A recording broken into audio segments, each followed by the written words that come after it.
Welcome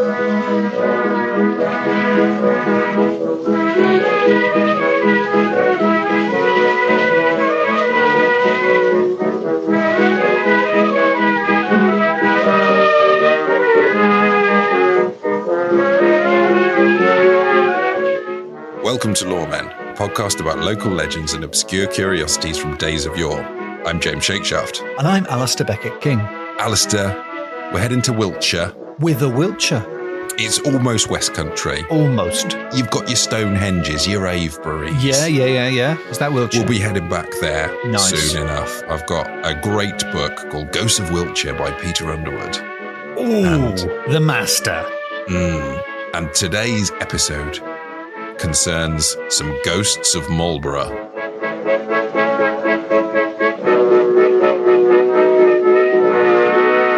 Hi, James. Oh, hi, Alistair. How are you? I'm fine, thank you. And how are you as well, also? Oh, I'm full of the chocolates of Easter. Are you? This is absolutely my favourite religious holiday. Is it the shape that makes Easter egg chocolate nice? Or is it good quality chocolate? Because I'm a vegan, so it's a long time since I've had a decent Easter egg. I tell you what, you'd be surprised nowadays.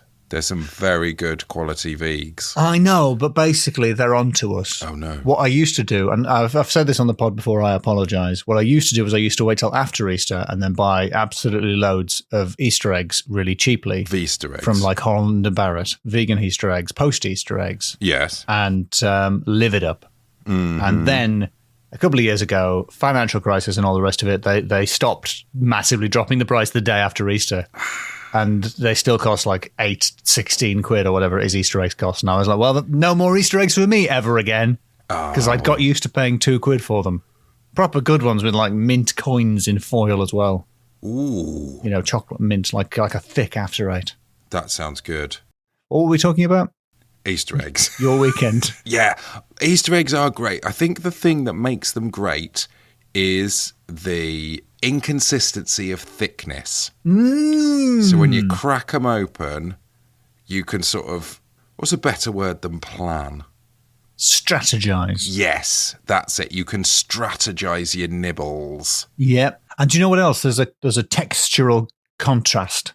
I think. On the outside, you've got a sort of like a pattern, like a turtle shell, a sort of Cooper interlocking hexagonal type thing. Kakubin. It makes me think of, you know, those lava flows where they solidify. So sometimes you'll find a little spot on the inside of your egg where it's extra thick. Kakubin is the name of, there's a Japanese whiskey that has the Cooper shell. Oh. But Kakubin directly refers to it being a square bottle. I thought it referred to the turtle thing. So I've been embarrassing myself in Japan, not for the first time. Oops. Well, aside from all that egg stuff, I've got some pretty spooky stories that, frankly, they're going to scare the eggs right out of you. What's the appropriate noise? I don't know. I've actually got a little bit of etymology corner in here as well. What? I love Etymology Corner. Does Etymology Corner have a different name when it's about place names? No, I don't think. Do you think it should? The jingle would be the same. Ba-ba-ba-boo, Etymology Corner. We are working on the jingle. Yeah. So we can go. I'm just saying we can have a better jingle than that. That's a placeholder jingle. Just an idea, but just a placeholder jingle. Ba-ba-ba-boo. Etymology Corner. Etymology Corner. I'm coming at you from Marlborough today, the Wiltshire town, reasonably famous for having a posh school there, but that is barely going to be mentioned today. Don't worry. Good. Which posh school? Marlborough. Yeah, I see what they did there with the name. Yeah. Yeah. I've not heard of this posh school. I think which of our overlords went there? Don't know, actually. I'm going to look up. Is alumni a word? I mean, they'd know. Yeah. Alumni is a word, definitely. List of old Malburians. The Malburian old boys with their marzipan ties and their trousers all put on backwards, probably. William Morris. Oh, the socialist. Yeah. Oh, he's all right. Oh, the hypocrisy of me there to immediately go, no, he's a good guy. The keyboardist of Jamiroquai. Chris the Berg, as the French would call him. Chris de Berg. Chris de Berg. Okay, right. A write-off. We need to burn this place to the ground. Nick Drake. Nick Drake, folk musician. He's good. This is a real mixture.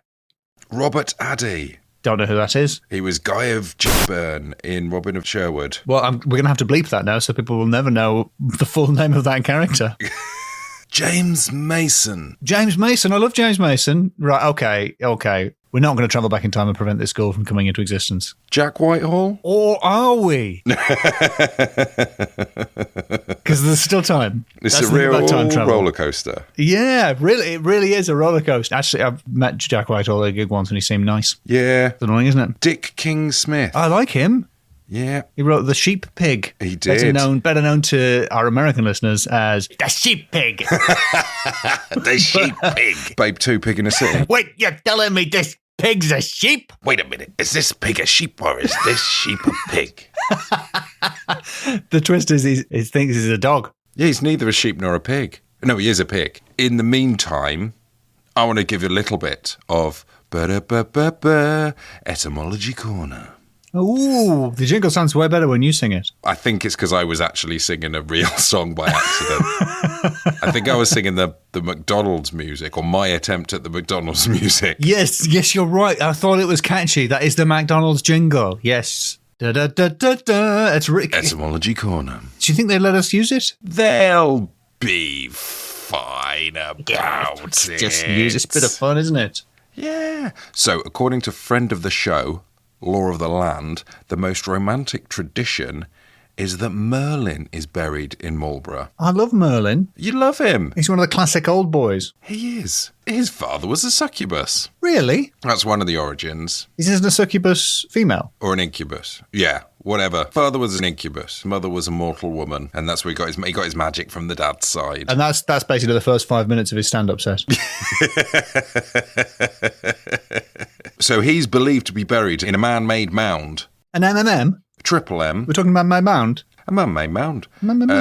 Which radiocarbon dating has shown to be from 2400 BCE. Wow. And it was later repurposed as a medieval motte with a castle. The castle, don't look for it, it's no longer there, the castle. Yes, so the name of the town was written in Old English as Merleborg,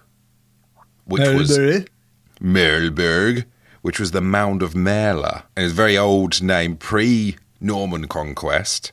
And in the Middle Ages, people thought, Merla, hey, that sounds a bit like Merlin. Yep. Merlin's mound. He must be buried in that mound. That's a cool story. Here are the much colder facts. Oh, okay, wow, yeah. So Merlin wasn't known as Merlin until Geoffrey of Monmouth. Jeffy Mons.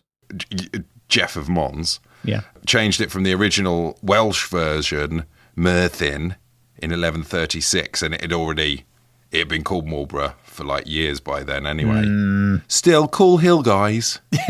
So does Borough mean hill then? Yeah, Beorg, meaning hill, Old English, also Berg, B-E-R-G, from the Proto-Germanic Bergaz, meaning mountain. Ah. Not burgers. Not burgers, as in ba-ba-ba-ba-ba. I'm loving it. Man-made mound. Man-made mound.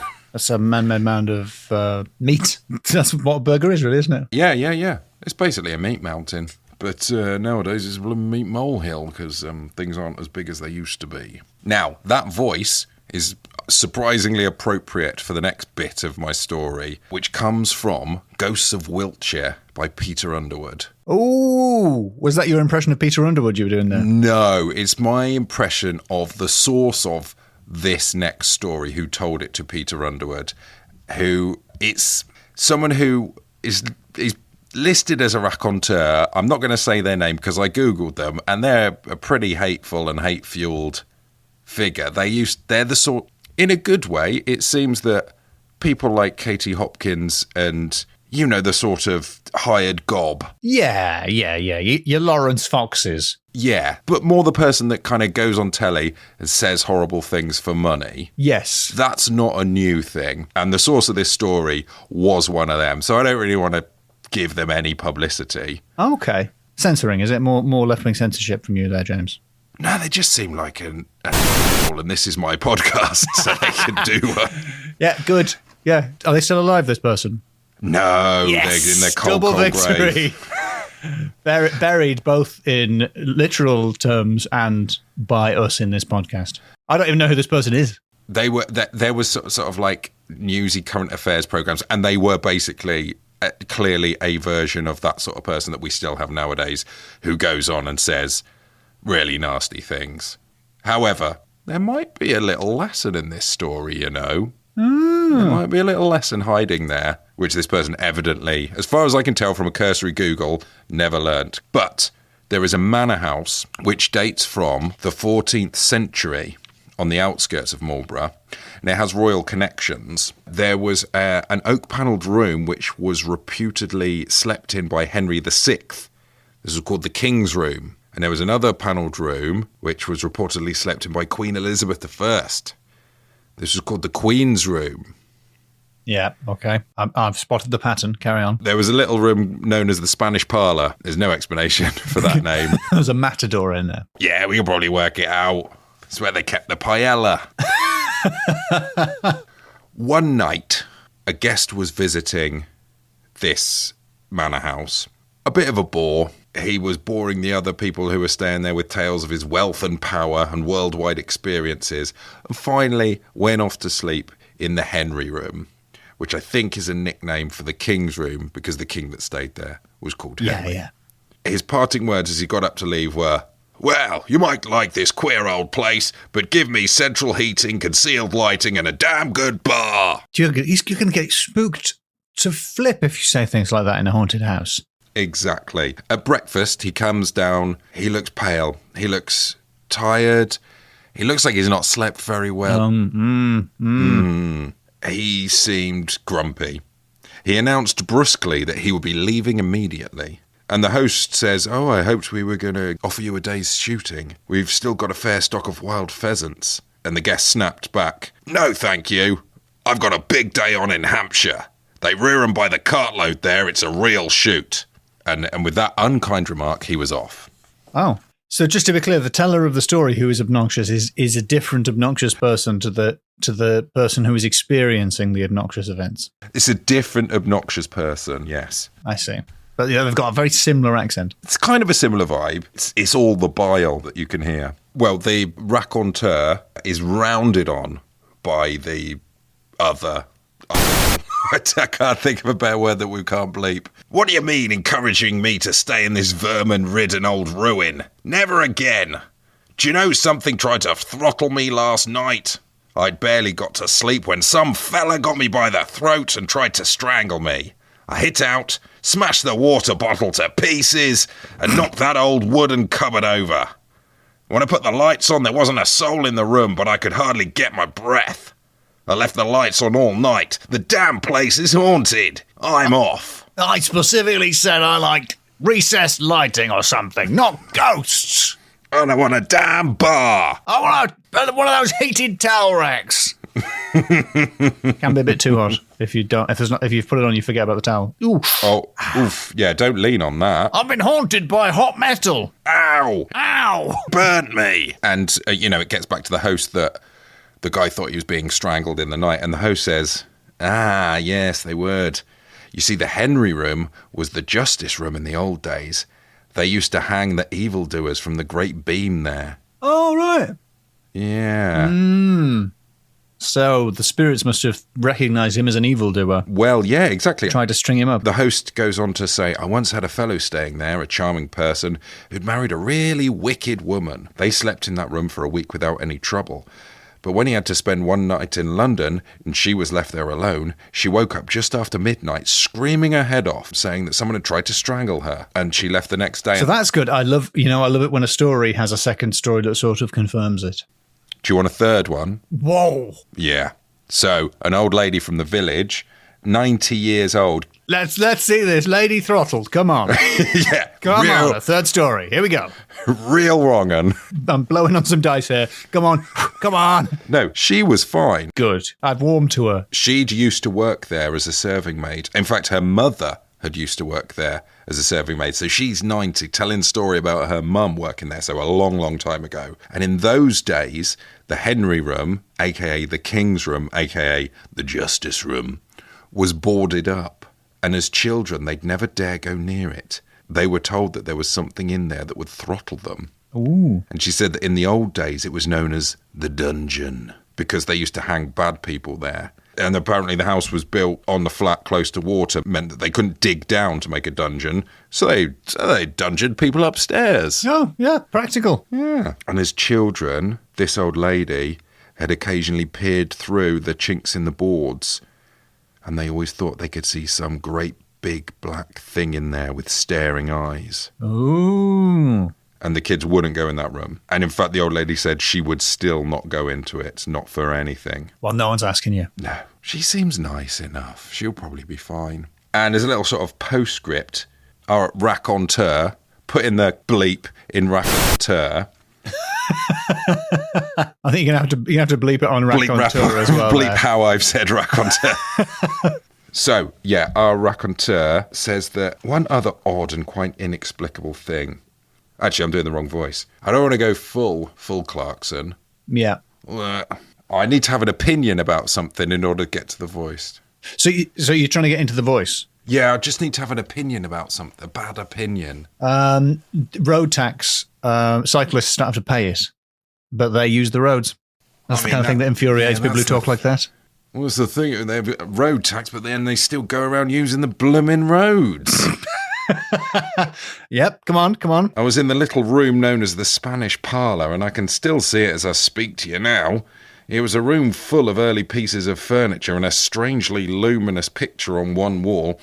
It was really a lovely room, and as I stood there, the sunlight shone through the windows and the birds sang in the garden, and there was no sound anywhere in the old house but the slow ticking of a clock. Yet no one could ever be there for any time with ease, and so it was with me on that occasion. The room was seldom used, although it was one of the best appointed rooms in the house, with an enchanting view, but always there was this sense of oppression, of frustration, of acute mental agony.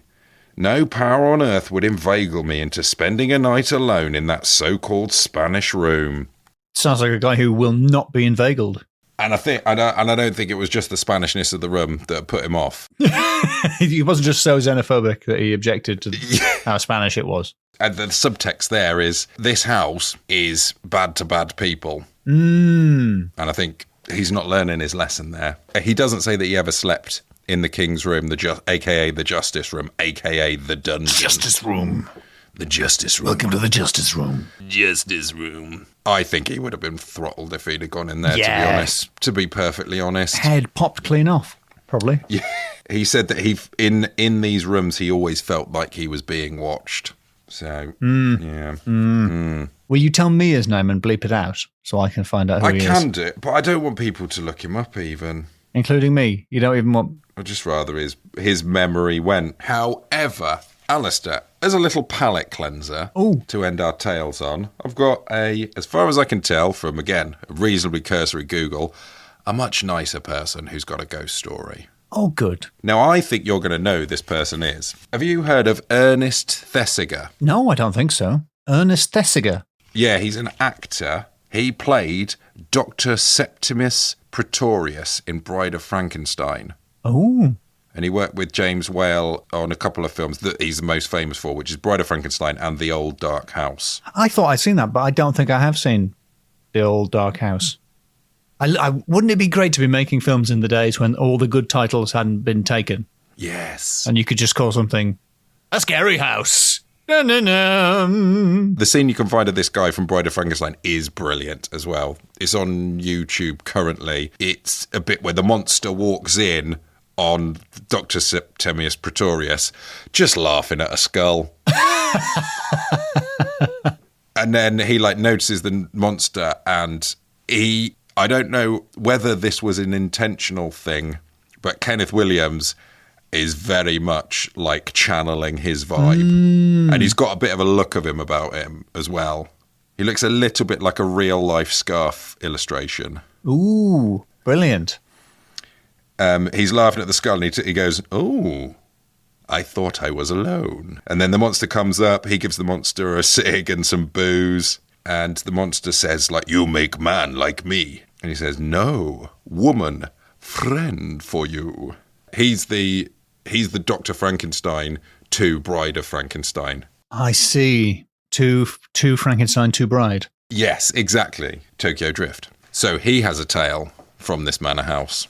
We got 2.5 whole voices this episode. Wow. Alistair. What value for money. And it's Easter as well. Wherever we went in those days, we were put up by the kind inhabitants of the town in which we were to perform. And once, the company passed an interesting but miserable night at a beautiful 14th century manor, which is undoubtedly... Sorry, just helping. No, that's lovely. Which is undoubtedly the most haunted house I have ever slept or attempted to sleep in. Do you think he left a long pause before in at the end? Is that the way he said it? The sentence is meant to be, it's the most haunted house I've ever slept in, and he's bracketed it. But I think this guy's a trained actor. He would sell that line. Didn't you go to mime school, James? Yeah, they didn't do many line readings. No brackets, not a lot of parentheses. Didn't do many voices. Which is undoubtedly the most haunted house I have ever slept or attempted to sleep in. How's that? Did he say undoubtedly? Sorry to keep going on about this. Undoubtedly. Not undoubtedly. I'm just reading it wrong. Oh, all right, I'm sorry. High on eggs. I thought I was criticizing him, but I realised I'm actually criticizing you, my friend, and I apologise. And it's also very much taken. I mean, that was a scary sentence, but I think we've stripped all the scare out of it. Yeah, we might have sapped it a little bit of its chills. The door of my room had a heavy iron latch, which I carefully closed, but no sooner was I in bed than I heard a clip-clop of the latch. Nope, sorry. So I started doing the sound effect before. That's a horsey. I know. That's a horsey. Clip-clop. You've pressed clip-clop on your internal soundboard. Yes, sorry about that. There you go. That's the sound of a latch. Thank you. And the door swung slowly open. I got out of bed and examined the latch. There was no lock. And once more shut the door, taking special care to see that the latch was securely fastened. But the moment I'd put out the light, I heard the same clip-clop, and the door again opened. This time, I was far too alarmed to get out of bed, and burying my head under the bedclothes, I attempted to get some sleep. Luckily... This is a horse again. Yeah, there's a sleeping horse in there. Luckily, my room was the dressing room of a larger room, which was occupied by my cousin, Stephen Powis, an excellent amateur with whom I've frequently acted. The classic actor line in there, isn't it? Absolutely no relation to the story. He's a very good actor, though. He's very, very good, but also mentioning that he's an amateur. Yeah. And I found to my relief that he was as nervous as I was, so we kept the communicating door between our rooms open all night to our mutual comfort. The next morning, we found that everyone else in the house, with the exception of the hostess, who was presumably hardened to ghosts, had been kept awake by mysterious sounds. One girl told me that the occupant of the room next to hers had been sobbing all night. But when she made inquiries... That's an owl. It's a sad owl. That is a mortified owl. But when she made inquiries, we learnt that the room in question was unoccupied. What?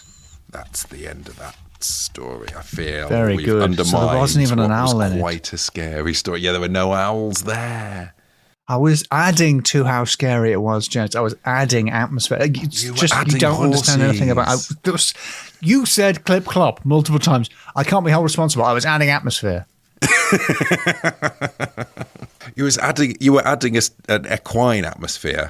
Very horsey atmosphere, yes. So, those are the spooky tales. Very spooky. Of Marlborough. Yeah. To our American listeners, Marlborough. You're telling me Merlin's in that hill? You're telling me you got a mound full of Merlins? Right, yeah. So shall we score it? Yes, please. Okay. First category, naming. Names. Well, what was that actor's name again? Ernest Thesiger. Famous for playing the role of Dr. Septimus Pretorius. In Bride of Frankenstein. In Bridie Franks, yeah. Those are both great names. Mm-hmm. There's the unnamed secret man, who is a bad boy. Bad boy sounds too cool, doesn't it? Secret bleep. I'll say bleep. Just say bleep. Yeah, he's a bleep. Yeah, there's him. We don't have his name, so unfortunately, that can't count towards names. Okay. You don't want it. Don't look for it. It's not worth it. But we've got the King Room, so called because the King stayed there. The Queen Room, so called because the Queen stayed there. Yep, that's quite rubbish, but yes. The Spanish Parlour, no idea. Called to vaguely Spanish feel to it. There's castanets. Mm-hmm. And the room have multiple names. The King Room, the Henry Room, the Justice Room, Yep. the Dungeon. That's good, yes. The Justice Room I like, and the Dungeon. Justice Room. That's about it. Oh, Marlborough, the name being yes, not Merlin's. actually Merlin's Hill. Yeah, Merlin's Hump. Yeah, I'm going to have to say 4. In which case, I'll go straight to the second category, supernatural. It's got to be high, I think. Ghosts all over well, the place. no visual manifestations, and you know I like a visual ghost, but multiple accounts of the same actions. Mm-hmm. Nightly throat squeezings, very bad. Yeah, for naughty people. Eyes peeking through the cracks in floorboards is great, but it was reported at a distance of about 80 years. Yeah, but that's giving the story some colour. That's for the Yeah. episode that's set entirely in the past, that sort of feels a little bit like the main story's stopped. I hate that. I hate that. Why are you doing that? Why? Like, intersperse this in flashbacks throughout the whole Yeah. series. Don't just put it all in one Reach ep. a point of crisis and then flash back to stuff which cannot impact upon the present day of the story. But they do it anyway. They do it anyway. You know what? They don't listen to our podcast. These people. I forgot what we were talking about because I'm so angry Supernatural. about that. Yes, it was supernatural. I'm back on my high horse. Excuse me.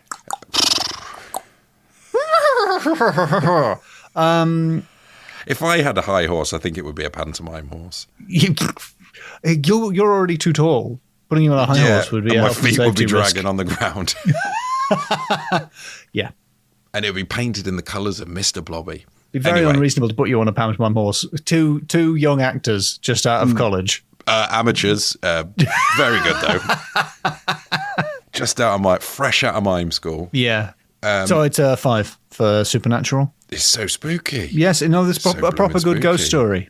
You can't go wrong with a good ghost story. Or you've got the girl with the sobbing child, and then there was no one there. Proof be if proof is need. I can't say it. Proof if proof be need be. That's your saying, isn't it? Yes. Proof if proof be need be. Proof if proof need be. I like the way some listeners don't know if you're saying that wrong on purpose. Proof if proof need be. Proof if proof need be. I think they've got an idea that By now, they must be like, he can't think that's the phrase. proof if proof be needs be. And category 3, Category the third. The Old Dark House. Ooh, yeah, okay. Because it was I think old. it's a film that everyone's going to go and watch. I think I am going to watch it. Watch the clip. I think it's part 4 of 10 or whatever in a YouTubed version of Bride of Frankenstein. Honestly, it's very fun. Very funny. Yeah, do check out. Then we'll have a watch along of The Old Dark House all separately at our own time. Yes. Well, it would be easy to just give you a 5 for this one, but your unpleasant commentator mentioned they'd been there, and actually the quality of the light in the house was quite pleasant. It wasn't concealed lighting and a damn fine bar. But the fact that the lighting wasn't concealed means that there was lighting, so it wasn't as dark. But also the other guy, I think, talked about the light coming in the windows. So I think it's a valiant effort, but I'm afraid it's a 3. Fair enough. Okay then, final category. Go for it. Bad things happen to bad people, Ooh. a.k.a. justice is a dish served as cold as the grave. Oh, what a good title, if somewhat cumbersome. 2 great titles. I have a feeling you maybe couldn't choose between which one to use. Between 2. No. As with Fast and the Furious 3 Tokyo Drift, I couldn't make the choice. Just put all the names in. Yeah, but then everyone used to do that. Like it was Frankenstein or a modern Prometheus. Fast and Furious 3, Tokyo Drift. Or a fast Prometheus. Because he stole nitroglycerin from the gods. Get him! A lot of sound effects in this episode. Yeah. 5 out of 5. I am, just to lay my cards on the table, 100% behind the spectral throttling of people I disagree with on any matter. I think that's good. Nice. But that concrete in your milkshake and drink it. That's a 5 or 6 year old reference. Who puts concrete in a milkshake? Oh, what, when they throw it at Farage? Do you remember that when they were throwing milkshakes, people were like, but what if the milkshakes had concrete in them? It's like, yeah, but they didn't, did they? So it's fine. But they could have had. Had they misunderstood stand-up comedy bits about McDonald's milkshakes being really thick?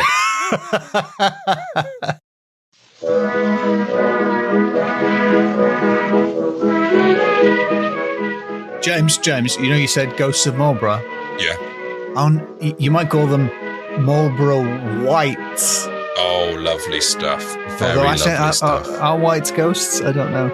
I don't know. And also, they're not called lights anyway. You're not allowed to call cigarettes lights anymore. And rightly so. Marlborough Golds. Yeah. Oh, all right. So it's like diet. It already sounds a bit like ghosts. They don't call them Marlborough Lights anymore. Good, actually. You should stop describing cigarettes as being fine. I think maybe a record scratch is in order. Could we make the noise, though? Because we've been doing a lot of sound effects this episode. A rip. Not like a cool record. Not like a hip-hop one. That was too cool. We'll have to live with it. We'll have to live with that. A Rasta Beckett King tour. And, okay. That was the rewind, but that is not cool. Little life hack if anyone wants to do their own record scratch. Just sort of sound like you're saying Eric, but you got wind at the same time. Eric. Yeah, there you go. Hey, Alistair, how come you ain't around so much at the moment? I'm on a stand-up comedy tour of the UK, but not Wales, for reasons. Oh, is it because of our Mabinogi on they won't episodes? Have me. Are we barred? They're like, no, whenever I try to get over the border. Oh. So the tour is called the Interdimensional ABK. If you Google that, you should be able to get tickets. Could they just go to abecketking.com /gigs? /gigs? Yes, they could. So, yes, I'm on tour in all the major cities of the world, but mainly England. Most of the southeast.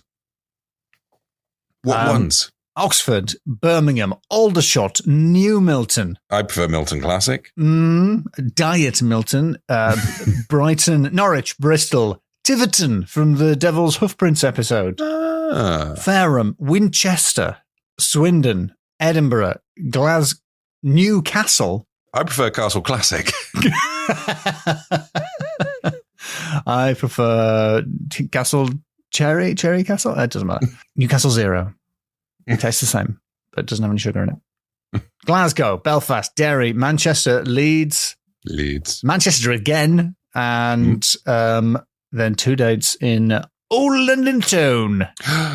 Horrible old London. Ew. Disgusting, filthy London. Grubby London. Nice. The Smoke, as they call it. The Big Smoke. The Big Smoke. And if you want extra episodes of the podcast, do check out patreon.com /lawmenpod. You can go back into the music now, James. Thank you. And then that'll go like I mixed it. Yep. Brilliant.